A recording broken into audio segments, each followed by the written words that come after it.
Hello everyone.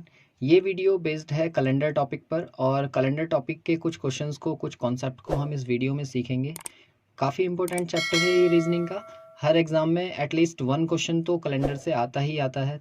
आशा करता हूँ कि इस वीडियो सेशन को देखने के बाद में कैलेंडर टॉपिक के रिगार्डिंग आपके जो भी डाउट्स हैं वो सारे के सारे क्लियर हो जाएंगे। चलिए शुरू करते हैं। देखिए, कैलेंडर जो टॉपिक है, अगर कैलेंडर का हम नाम लेते हैं तो सबसे पहले आपके माइंड में तीन चीज़ें आती हैं। वर्ष क्या होते हैं, मंथ क्या होते हैं और डेज क्या होते हैं। और पूरे कैलेंडर को हम इन तीन ही चीज़ों पर सीखेंगे कि ईयर्स कितने तरीके के होते हैं और मंथ कितने होते हैं और डेज कितने होते हैं। इन तीनों को हम अच्छे से समझेंगे और फिर हमारा कोई भी क्वेश्चन ऐसा नहीं रहेगा जो हम सॉल्व ना कर सकें। ठीक है, तो वन बाय वन मैं इसको आपको समझाता हूँ कि ईयर्स क्या होते हैं, मंथ क्या होते हैं और डेज क्या होते हैं। देखिए, सबसे पहले अगर हम बात करें ईयर्स की, तो ईयर्स दो तरीके के होते हैं, नॉर्मल ईयर और लीप ईयर। नॉर्मल ईयर को कहा जाता है सामान्य वर्ष। और इन्हें सामान्य वर्ष क्यों कहा जाता है? क्योंकि इनके बीच में 365 दिन होते हैं। ठीक है, और 365 दिन क्यों होते हैं? क्योंकि फरवरी जो है वो 28 दिन की होती है। साथ ही साथ अगर बात करें हम लीप ईयर की, तो लीप ईयर को कहा जाता है अधिवर्ष। और ऐसा क्यों होता है? क्योंकि इसमें 366 दिन होते हैं। और 366 दिन का एक दिन कहाँ से बढ़ा? क्योंकि फरवरी होती है 29 दिन की। ठीक है, ये आपको क्लियर हुआ होगा। अब देखो, इसमें पहचानेंगे कैसे कि वो नॉर्मल ईयर है या लीप ईयर है। तो इसकी पहचान ये है कि ऐसे वर्ष जो 4 से पूर्णतः विभाजित ना हो वो क्या कहलाते हैं? नॉर्मल ईयर कहलाते हैं। देखो, नॉर्मल ईयर को आप डिवाइड करके देखो। जैसे मान लो 2005 दिया है, तो 2005 को हम 4 से डिवाइड करके देखेंगे। तो इसको पूरा कट करने की ज़रूरत तो है नहीं, लास्ट के 2 डिजिट आप 4 से डिवाइड करके देखो। तो 4 से 05 तो कटेगा नहीं, तो ये क्या कहलाएगा? हमारा नॉर्मल ईयर।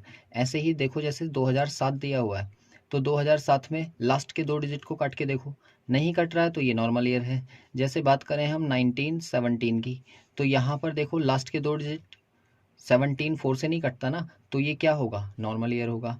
और देखो, जैसे मान लो 1619 हो गया, तो यहाँ पर कितना दिया हुआ है? 19। तो 19 जो है 4 से डिवाइड नहीं होता, तो ये क्या हो गए? हमारे सारे के सारे जो हैं वो नॉर्मल ईयर है। दूसरे होते हैं हमारे लीप ईयर या अधिवर्ष। ऐसे वर्ष जो 4 से पूर्णतः विभाजित हो जाएं वो क्या कहलाते हैं? हमारे लीप ईयर कहलाते हैं या अधिवर्ष। जैसे सपोज 2004 है, तो 2004 के लास्ट के 2 डिजिट कट करके देखो, तो 4 से कट जाएगा ना पूरा पूरा, तो ये हमारा क्या होगा? लीप ईयर होगा। ऐसे ही 2016 दिया है जैसे, तो लास्ट के 2 डिजिट को आप कट करके देखो, 4 से ही कट जाएगा पूरा पूरा, तो ये भी लीप ईयर है। ऐसे ही 2024 की अगर हम बात करें तो ये भी लीप है। 1996 में देखो लास्ट के 2 डिजिट हैं, इसको 4 से डिवाइड करके देखो, पूरा पूरा कटता है तो लीप ईयर होगा, नहीं तो नॉर्मल ईयर होगा।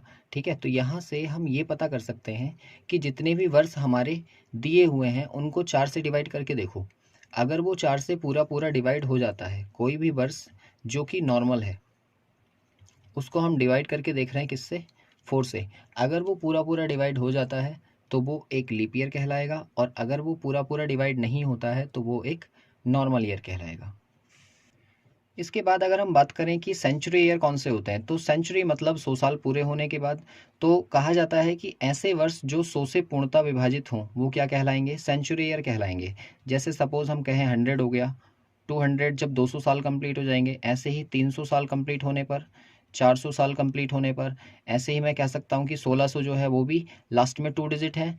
देखो यहाँ पर ना लास्ट में अगर 2 जीरो दिए हुए हैं सबके, तो ये सारे के सारे क्या कहलाएंगे? सेंचुरी ईयर कहलाएंगे, क्योंकि 100 साल पूरे होने पर सेंचुरी पूरी होती है। जैसे हम ये कहें 2000 हो गया, तो 2000 में लास्ट में 2 जीरो हैं तो ये सेंचुरी ईयर है। अच्छा, 1900 की बात करें, लास्ट में 2 जीरो हैं तो ये सेंचुरी ईयर है। इस तरीके के जितने भी वर्ष होंगे जो 100 से पूर्णतः विभाजित हो जाते हैं, कोई भी नंबर 100 से कब कटेगा भाई? 1600 को अगर मैं 100 से काटना चाहूँ तो देखो, ये 2 जीरो से 2 जीरो कट जाएंगे, कितना बचेगा? 16। तो पूरा पूरा डिवाइड हो गया ना। तो अगर ये डिवाइड हो जाता है पूरा पूरा तो हम क्या कहेंगे? इसको सेंचुरी ईयर कहेंगे। और इसी के जैसा होता है लीप सेंचुरी ईयर। तो ऐसे वर्ष जो लीप भी हों और सेंचुरी भी हों वो क्या कहलाते हैं? लीप सेंचुरी ईयर कहलाते हैं। इनकी पहचान कैसे होती है? देखो, ऐसे वर्ष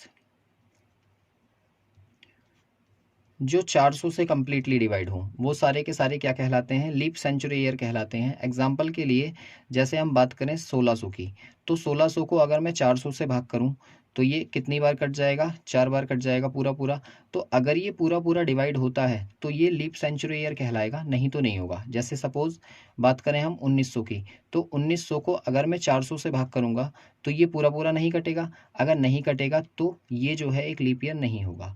ऐसे ही आप याद रखेंगे यहाँ से एक नोट कि 100 जो एक सेंचुरी ईयर है, और 200 और 300, ये तीनों के तीनों सेंचुरी ईयर तो हैं, लेकिन 400 से पूरे पूरे नहीं कटते, इसलिए ये जो है लीप वर्ष नहीं होंगे, लीप शताब्दी वर्ष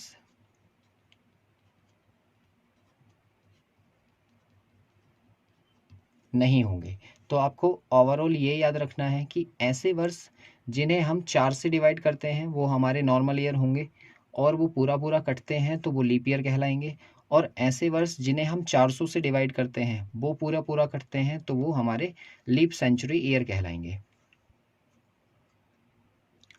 देखिए, लीप ईयर के कॉन्सेप्ट पर किस तरह के क्वेश्चंस आते हैं, एग्जाम में पूछे जाते हैं, उनको मैं कुछ डिस्कस करूंगा। जैसे क्वेश्चन नंबर फर्स्ट हमें दिया हुआ है कि निम्न में से विषम का चयन कीजिए।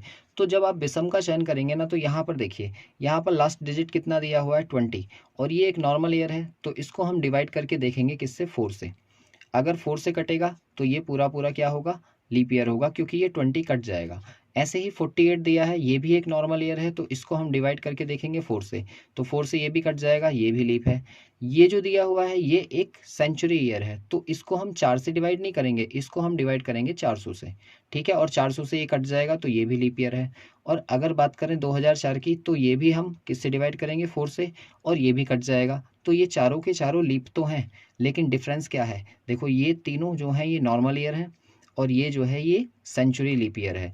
तो इसलिए इसका जो आंसर होगा वो क्या होगा, सी होगा, क्योंकि वो जो है इन तीनों से डिफरेंट है। देखिए क्वेश्चन नंबर 2 क्या कह रहा है कि निम्न में से एक अधिवर्ष नहीं है, ठीक है, इन चारों में से कौन सा एक ऐसा है जो लीप वर्ष नहीं होगा। तो देखो यहाँ पर ये नॉर्मल ईयर है, इसको डिवाइड करके देखेंगे हम 4 से, तो 4 से 0,4 कट जाएगा, तो ये लीप ईयर है। ऐसे ही 96 को डिवाइड करेंगे तो ये भी 4 से डिवाइड करेंगे, ये भी लीप ईयर है। अच्छा, 35 को अगर हम डिवाइड करें तो क्या वो 4 से कटेगा, ये नहीं कटेगा भाई। और देखो यहाँ पर ये 20 दिया है तो ये भी कट जाएगा, तो इसमें ये कहा जाएगा कि सी ऑप्शन जो है 1235, ये जो है क्या नहीं होगा, एक लीप वर्ष नहीं होगा या अधिवर्ष नहीं होगा। देखिए जैसे क्वेश्चन नंबर 3 है कि 100 वर्षों में लीप वर्षों की संख्या कितनी होगी। तो हमें क्या करना है, 100 को डिवाइड कीजिए 4 से, तो ये कितने टाइम्स कट जाएगा, 25 टाइम्स। लेकिन हम ये कहेंगे कि 25 में जो 100 है वो एक लीप वर्ष नहीं है, तो इसमें से -1 कर देंगे और कितना आ जाएगा, 24 लीप ईयर आ जाएंगे। तो यहाँ से हम याद रखेंगे कि 100 वर्षों में कितने लीप ईयर होते हैं, 24 ईयर्स होते हैं। नेक्स्ट क्वेश्चन दिया हुआ है कि 400 वर्षों में 29 फरवरी कितनी बार आती है। तो यहाँ पर भी आपसे यही पूछा गया है कि 400 वर्षों में कितने लीप ईयर होता है। तो आपको करना क्या है, 400 जो वैल्यू दी हुई है उसको डिवाइड करिए 4 से, तो ये कितनी बार कट जाएगा, 100 टाइम्स। लेकिन हमें ये पता है कि इसमें जो 100 है वो एक लीप वर्ष नहीं होगा, जो 200 सेंचुरी है वो भी लीप नहीं होगी, और जो 300 सेंचुरी है वो भी लीप नहीं होगी। तो इन तीनों को हम माइनस कर देंगे इसमें से। तो 100 में से अगर आप 3 माइनस कर देते हो तो कितना बच रहा है, 97। तो सी ऑप्शन जो होगा इसका करेक्ट होगा कि 97 लीप ईयर होता है। देखिए क्वेश्चन नंबर 5 है कि 400 वर्षों में कितनी बार 29 तारीख आती है।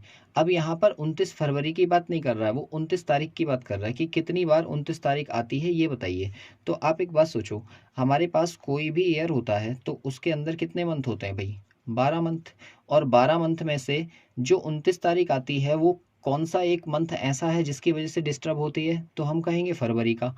और अगर हम फरवरी की बात करें तो जो नॉर्मल ईयर होते हैं हमारे, उनमें फरवरी 28 दिन की होती है, और अगर लीप ईयर की बात करें तो उनमें फरवरी 29 दिन की होती है। तो यहाँ से ये ना कहा जाए कि एक मंथ जो हमारा फरवरी का डिस्टर्ब कर रहा है उसको फिलहाल के लिए साइड रख दो। तो देखो यहाँ 12 मंथ थे ना, तो हम ये कहेंगे 11 मंथ जो हैं वो हमारे ऐसे होते हैं जिसमें हर मंथ 29 तारीख आती है।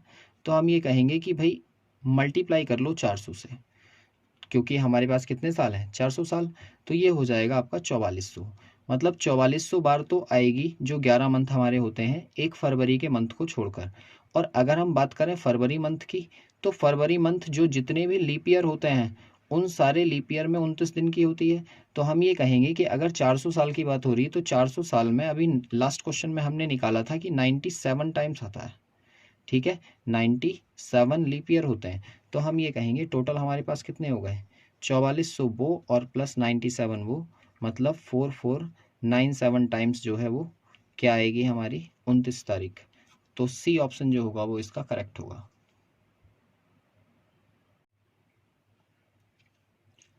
देखिए क्वेश्चन नंबर 6 है कि निम्न में से विषम का चयन कीजिए। भाई ये जो दिया हुआ है ये एक हमारे पास सेंचुरी ईयर है, तो इसको अगर हमें चेक करना है तो हम 400 से डिवाइड करके चेक करेंगे कि वो लीप है या नहीं है। तो 400 इससे ये पूरा पूरा डिवाइड हो जाएगा। ऐसे ही 1600 जो है उसको भी हम किससे चेक करेंगे, 400 से डिवाइड करके, तो ये भी कट जाएगा। अगर 1620 की बात करें तो इसको हम किससे डिवाइड करेंगे, 4 से, क्योंकि ये एक नॉर्मल ईयर है इसलिए इसको लीप चेक करना है तो हम किससे चेक करेंगे, 4 से डिवाइड करके, तो ये 4 से कट जाएगा। और ये है 2400, तो 2400 को फिर किससे डिवाइड करेंगे हम, 400 से, क्योंकि उसे हमें लीप चेक करना है, तो ये भी पूरा पूरा कट जाएगा। तो यहाँ से ये तो पता चल रहा है कि ये चारों के चारों क्या है, लीप है, लेकिन ये जो है ये नॉर्मल ईयर है और बाकी के जो दोनों हैं वो सेंचुरी ईयर हैं, तो इसलिए इसका आंसर क्या हो जाएगा, सी। क्वेश्चन नंबर 7 है कि 2 लीप वर्षों के बीच कितने वर्ष का समयांतराल होता है। तो ये तो आप जानते हो कि 4 साल में लीप ईयर रिपीट होता है। जैसे सपोज पहला लीप ईयर क्या है, 2000, फिर उसके बाद में कब आता है, 2004, फिर 2008 होता है, फिर ऐसे ही 2012 होता है, फिर 2016 होता है। तो यहाँ से हमें ये पता चल रहा है कि भाई 4 साल के बाद में रिपीट हो रहा है ना। तो हमारा आंसर क्या होना चाहिए, ए। लेकिन ए आंसर देने से पहले जरा और वर्षों को देखो। अगर मैं बात करूं कि 1896 एक लीप ईयर है क्योंकि ये 4 से कटेगा, और फिर इसके बाद में आता है 19 एक सेंचुरी, और आता है 1900 ये लीप ईयर है। तो यहाँ से यहाँ तक हम कहेंगे 4 ईयर्स का गैप है, और यहाँ से यहाँ तक कितने ईयर का है, 4 ईयर का। तो मतलब यहाँ पर 1896 के बाद में सीधे 1904 लीप ईयर हुआ है, मतलब 1900 एक लीप वर्ष नहीं है ना। जब नहीं है तो यहाँ पर तो ये बात हमारी फेल हो गई ना कि हर 4 साल में लीप ईयर रिपीट होता है। तो हम ये कहेंगे कि लीप ईयर जो है वो 4 साल या 8 साल में रिपीट होता है, क्योंकि कई केसेस ऐसे होंगे जहाँ पर बीच में एक ऐसी सेंचुरी को हम क्रॉस करेंगे जो एक नॉर्मल सेंचुरी होगी, ठीक है, लीप नहीं होगी। तो वहाँ पर हम यहाँ से यहाँ तक जाने में कितने ईयर का गैप लेंगे, 8। तो इसलिए हमारा जो आंसर होगा वो डी होगा कि 4 या 8 वर्ष में लीप ईयर रिपीट होता है। देखिए जैसे क्वेश्चन नंबर 8 में दिया है कि 1995 और 2005 के बीच में लीप वर्षों की संख्या कितनी होगी। तो देखो यहाँ पर हम 95 से आगे अगर बढ़ते हैं तो पहला लीप ईयर हमारा होगा 1996, और फिर उसके बाद में सन 2000, फिर उसके बाद में 2004। तो यहाँ पर कितने बैठ रहे हैं ये, 1 2 3, तो इसका आंसर हमारा कितना हो जाएगा, 3। लेकिन इसी की जगह पर अगर हम क्वेश्चन नंबर 9 को देखें कि 1895 और 1905 के बीच में लीप ईयर की संख्या कितनी होगी, तो यहाँ पर अगर हम 95 से 5 तक जाते हैं तो यहाँ पर हमें मिलेगा एक 1896, जो कि एक लीप होगा क्योंकि 4 से कट जाएगा, और फिर इसके बाद में आएगा 1900, जो कि एक शताब्दी वर्ष तो है लेकिन लीप नहीं है, ठीक है, और फिर उसके बाद में आएगा 1904, ये भी लीप है। तो 2 लीप है और एक नहीं है, तो इस वाले क्वेश्चन का आंसर हमारा कितना होगा, 2 होगा।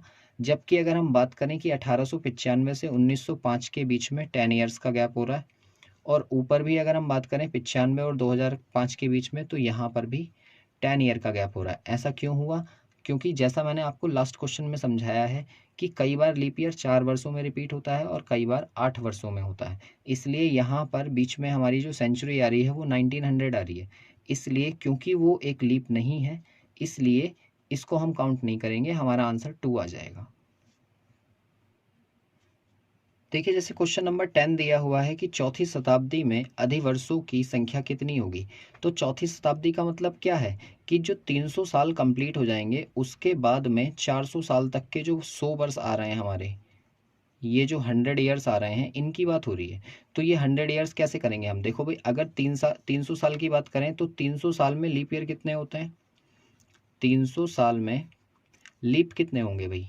तो हम कहेंगे कि पहले 100 साल में 24, दूसरे 100 साल में फिर से 24, और तीसरे 100 साल में फिर से 24, तो टोटल कितने हो गए 72। और अगर हम बात करें 400 साल में, तो अभी हमने पीछे निकाला था कि वो कितने होते हैं लीप हमारे, 97। तो इन दोनों को हम माइनस कर देंगे, 97 में से 72 माइनस हो जाएंगे तो 25 लीप ईयर आ जाएंगे, कौन सी शताब्दी में? चौथी वाली में। तो इसलिए इसका आंसर कितना हो जाएगा? 25।